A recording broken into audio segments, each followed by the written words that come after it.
And another one. This is Steve Diamond. He's a specialty press publisher, which is a little bit different from our other indie publishers that we have.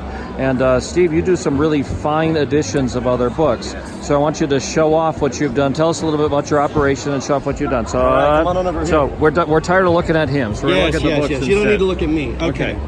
Here's how specialty presses work. We do really, really, really nice editions of really, really good stories. This one right here, this story by Mercedes Yardley, won the Bram Stoker Award. And so I love Mercedes' work, so I asked her if I could do the special edition of this. Now here's what you notice. This art right here, gorgeous, gorgeous, gorgeous art by a gal named Marcela Boulevard out of Colombia. You can see how there's a slight silhouette of some more art here. All of the books that I do are leather bound with some embossing on them, some foil stamping. You can see how it wraps around to the edges. Now, the interesting thing about specialty editions is you sell them for a higher price, so you have to have extra stuff in them. Right. Now, see, if this was a regular book in a Barnes & Noble, that would be a $24 Exactly. hardcover. It's a small one. So what do you sell that for? This one's about 50. 50. Okay. So Okay. show us what else other than the leather bound and the embossing, and what else do you Yes. get out of it? All right. So one of the main things that we get is a signature sheet that is tipped in. Sometimes it's full color art, sometimes it's black and white. Signed by the author. A guy named Dan Wells did the introduction for it, so he signed it as well. And if you can see right here, you can see what the actual print run is. Right. I don't know if we could see that or not, but Let's it's see. going to be 124 numbered copies and 26 lettered copies. Right. So on this little line right here, I will hand number which copy it is. So each copy is unique and distinct. Now, if for some reason I did another copy of a different story, a different book of Mercedes, customers could email me and say, "Hey, I got copy number 7. Can you match my copies?" Sure. Okay. And that becomes a collectible set for people. Now, the layout for the interior of these books is fairly nice. You have little extra art assets that are used here in the bottoms. Okay. Okay. Addition to that, you have full color art tipped in. This is the same art piece that was used From for the signature sheet, yeah. Yep. Let's see, and I think there's one more in this specific edition. Yeah, there is. That's beautiful. Okay. Yes.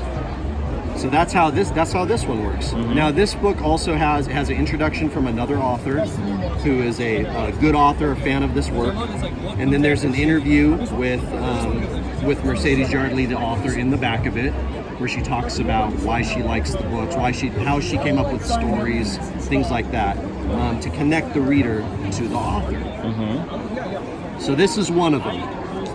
This one right here is one I'm also very proud of. A guy named Larry Correia, exceptional author. This series, I just adore this series, and I had to do a special edition of it. Different artist, as you can see.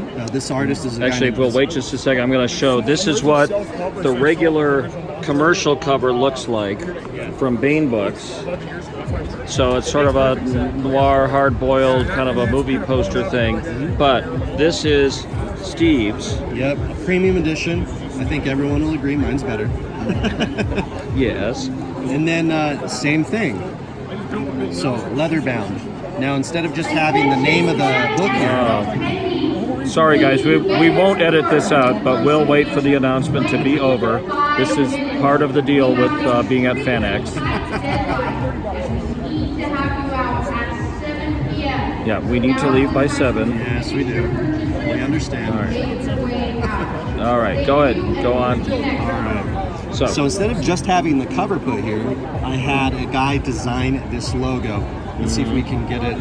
there, we without go. the glare. Good. We can get this design on here. Now this design, I'm going to do the other 2 books in the series. This design is going to change.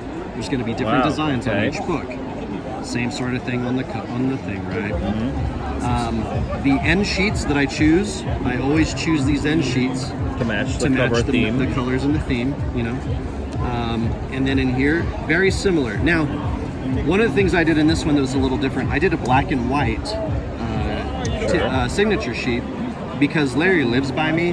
so I can have him come to my house and sign. Okay, sure. So that's actually printed. The yep. other ones were inserted The other into ones the are book. tipped in, yes. These are just printed with the book. Okay. Yep. It becomes very expensive to do color art in these sorts of things.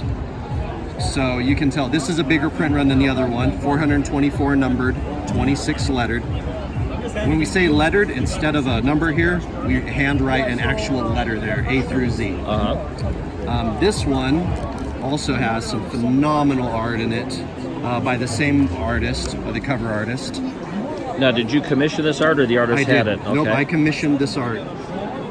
The covers were from the French edition, so I just relicensed them. Okay, beautiful stuff. And then my favorite piece in this book is this one right here. I just love it. I absolutely love this piece. So this is almost like the opposite end of the spectrum from like the print on demand, where you never quite know what the quality is, and that is one of the drawbacks of print on demand, other than the it's cheaper to print and warehouse them. But you're really doing fine editions that very top shelf editions. You know, and what does this one sell for? This one is 80. 80, and the normal this one is 30 probably. Yeah, 30. So it's a whole different kind of ball game. The great thing about these, and what I always tell people is, this is art for your bookshelf. You're not putting this on your wall, but you're putting this on your bookshelf, and these are conversation pieces. And these you're not just reading it quick and then putting it to the used bookstore. No. These are high quality items. I know friends of mine who buy from other publishers that they become heirloom items that they're going to pass on to their children and to their grandchildren. Wow. All right. Well, thanks for giving us the rundown, Steve. That's good no stuff. problem, Kevin. All right. Anytime. All right. Thanks.